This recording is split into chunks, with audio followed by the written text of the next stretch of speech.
Pakistan's former Prime Minister Imran Khan left his home in Lahore for Islamabad today to finally attend a court hearing. Khan's decision came after the High Court in the Islamabad cancelled an arrest warrant it issued for the former cricket star after he repeatedly failed to attend hearings on charges that he unlawfully sold state gifts given to him by foreign dignitaries when he was Prime Minister. Good evening, I'm Avidesh Shrestha and these are the headlines of the hour. Prime Minister Pushpa Kamal Dahal finding it difficult to manage distribution of ministries among the parties of the ruling alliance. Dispute continues in the parliament regarding the main opposition. Works of the Judicial Committee still ineffective in the second tenure. Preparations being made to hold a national convention to share experiences regarding challenges of judicial committees across the country. Pakistan's former Prime Minister Imran Khan attends a court hearing in Islamabad today. Khan's decision came after the High Court in the capital Islamabad cancelled his arrest warrant. And Tribhuvan Army Club edges past Friends Club 2-1 at the Martyrs Memorial A Division League. NRT and Nepal Police settled for a 1-all draw. Manang Mershangdi defeat APF 2-1. The 10-party ruling alliance has been united regarding the bill on transitional justice being presented at the parliament tomorrow. At the meeting of the 10-party alliance held at the official residence of the Prime Minister in Balwatar today, the alliance parties decided to unite regarding the bill to be presented at the Parliament tomorrow on Truth and Reconciliation Commission and Commission of Investigation on Enforced Disappeared Persons. At today's meeting, discussions were also held on the confidence vote that the Prime Minister would be taking at the House of Representatives. The government is preparing to take the floor test this Monday. After CPN-UML and Rashtriya Prajatantra Party took back their support given to the government, Prime Minister Pushpa Kamal Dahal is once again taking the floor test. After being elected the Prime Minister on 25th of December last year, Dahal had taken the vote of confidence on 10th of January. With the change in political equation once again, the question regarding which party is the main opposition has surfaced in the Parliament again. CPN-UML, that had quit the government on 9th of March, has claimed that it is the main opposition and has demanded Speaker Devraj Ghimire to arrange the seats for the party in the parliament accordingly. CPN-UML demanded Speaker Ghimire for the arrangement of seats as the main opposition in the parliament during the meeting between the chief whips of Nepali Congress, CPN-UML and CPN Maoist Centre held earlier today. The party has claimed that the Speaker has responded positively. The discussion between the Speaker and the chief whips of the three major parties dwelt on the issue of effective functioning of the Parliament. The government has an initial schedule of putting forth the issue of investigation of enforced disappeared persons and submitting the third amended bill related to truth and reconciliation during the meeting of the House of Representatives scheduled for tomorrow. Likewise, the first amended bill related to the duties, responsibilities, rights and course of action of the Constitutional Council, Inspection and Evaluation Bill and the draft report of the Code of House of Representatives are scheduled to be submitted tomorrow itself. Prime Minister Pushpa Kamal Dahal is preparing to take the vote of confidence at the Parliament this Monday. This will be his second floor test in 2.5 months.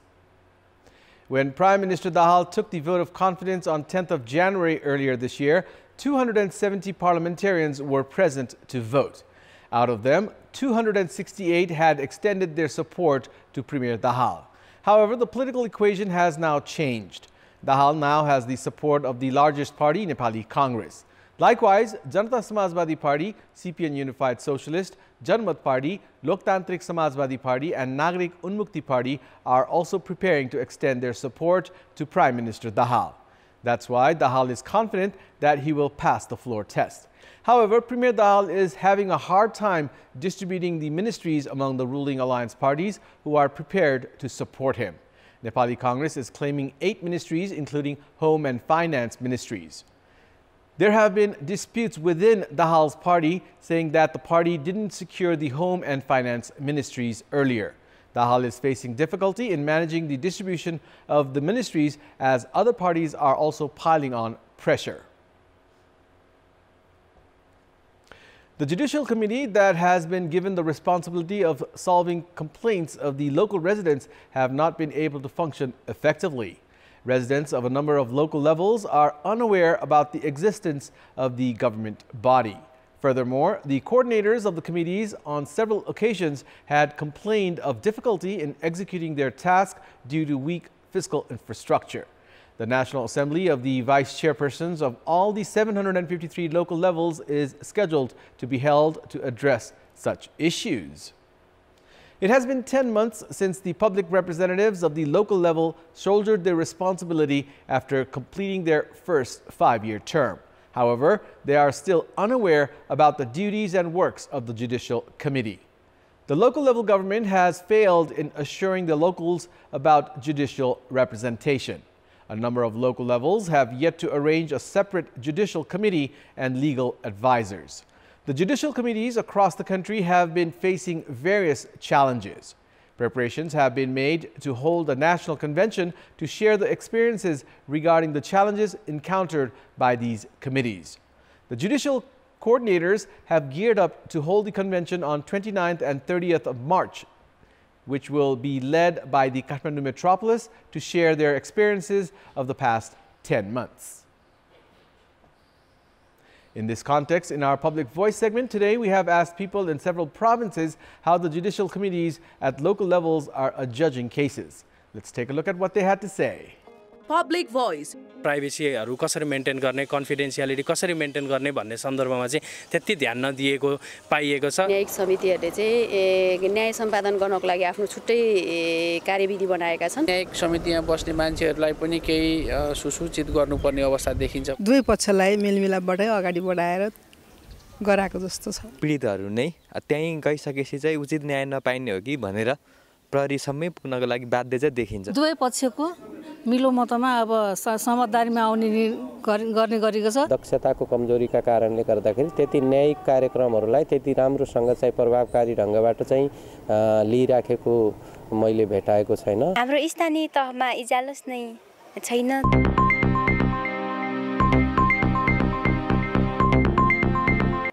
Welcome back. The government has prepared the budget for the upcoming fiscal year.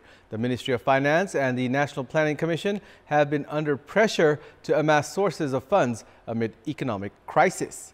At a time when collecting 300 billion rupees for development budget has become a daunting task, it has been projected that 7.9 trillion rupees is required to complete projects listed at the National Planning Commission. The public representatives that had pledged of fulfilling the general public's aspirations have been busy hustling at the province and the center. The projects ranging from construction of roads to construction of airports have piled up at the National Planning Commission. According to the Commission, 7,219 projects have been listed in the project bank, which will require 7.9 trillion rupees to be completed. The amount compared to the budget of the current fiscal year is higher than the development budget of 26 years. Experts have suggested to review the project selection process at a time when pressure regarding projects and funds have mounted on the government. The government had begun legworks since the month of Push of the Nepali calendar to identify the funds that could be collected during the upcoming fiscal year. Administrators have projected for the size of the budget to decrease, citing that the year saw the least revenue from tax in the last 55 years and lack of sufficient foreign aid. The government had directed to prepare a budget of less than 1.7 trillion rupees for the upcoming fiscal year. The Ministry of Finance has urged not to demand budget for insignificant projects. As the government is straining to bear with the administrative expenses, the works of infrastructure development is unlikely to pick up pace anytime soon. It's time now for our segment Public Pulse, where you text us with your opinion. Public Pulse.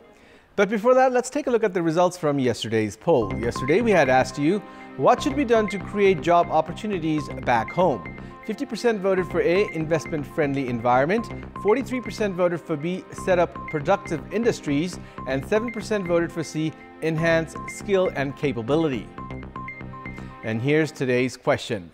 Why has there been delay in implementing the National Planning Commission's listed development projects? Your options are A, lack of budget, B, error in selection of projects, and C, not in priority. The voting is on. Type NEWS, select your option A, B, or C, and send it to 34001 to share your opinion with us. And it's time now for the international update.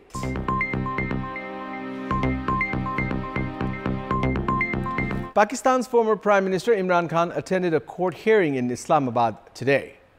Surrounded by supporters and a convoy of vehicles, Pakistan's former Prime Minister Khan left his home in Lahore early today to travel over 300 kilometers to Islamabad to attend a court hearing.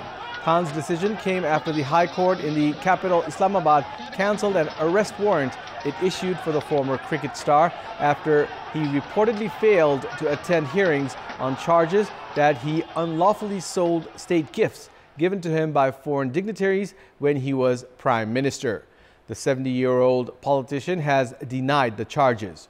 Attempts by the security forces to arrest Khan triggered pitched battles with the supporters earlier this week, during which police used water cannons and tear gas as the petrol bomb-hurling crowds outside Khan's home.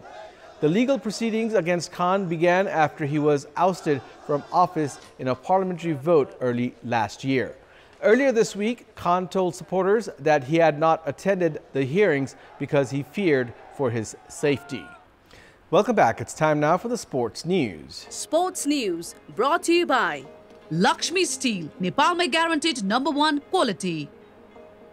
Tribhuvan Army Club came from behind to edge past Friends Club 2-1 at the Martyrs Memorial A-Division League today after Deepak Gurung scored the decider in injury time.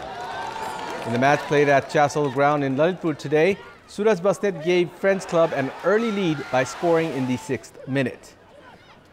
Gilepsy scored the equalizer for Tribhuvan Army through a header in the 24th minute after receiving a pass from Deepak Gurung. Deepak scored in the last minute of injury time from outside the D-box to secure Army's second win of the season. With the win, Tribhuvan Army have climbed to the 5th spot of the points table with 8 points from 5 matches. Friends Club are in the 12th position with 4 points. Nepal Police Club have secured their first point of the season at the Martyrs Memorial A-Division League with a 1-1 draw against NRT. In the match played at the Dasrat Stadium today, both the goals were scored in the second half. Sanjeev Bishta opened the scoring for NRT in the 64th minute.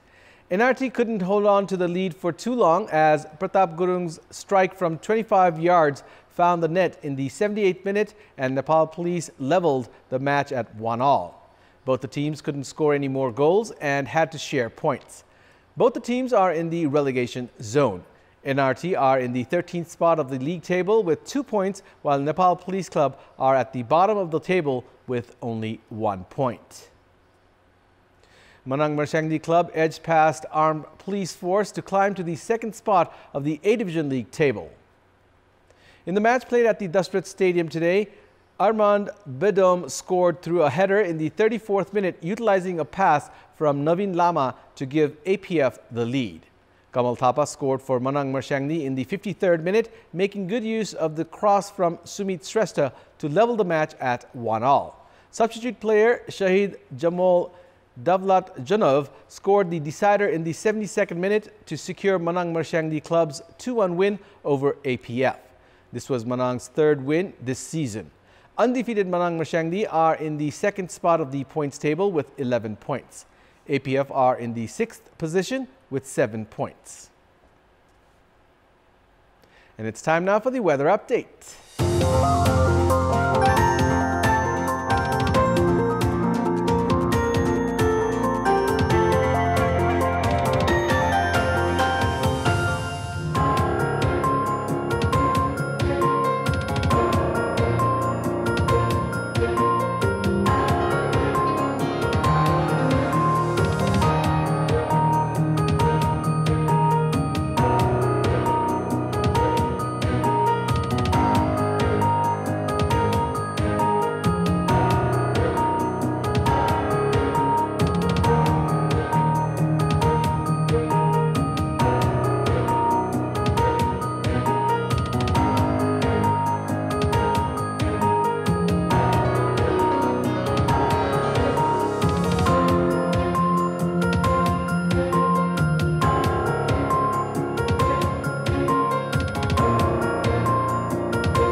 And that's all for the moment. Thank you for watching. Good night.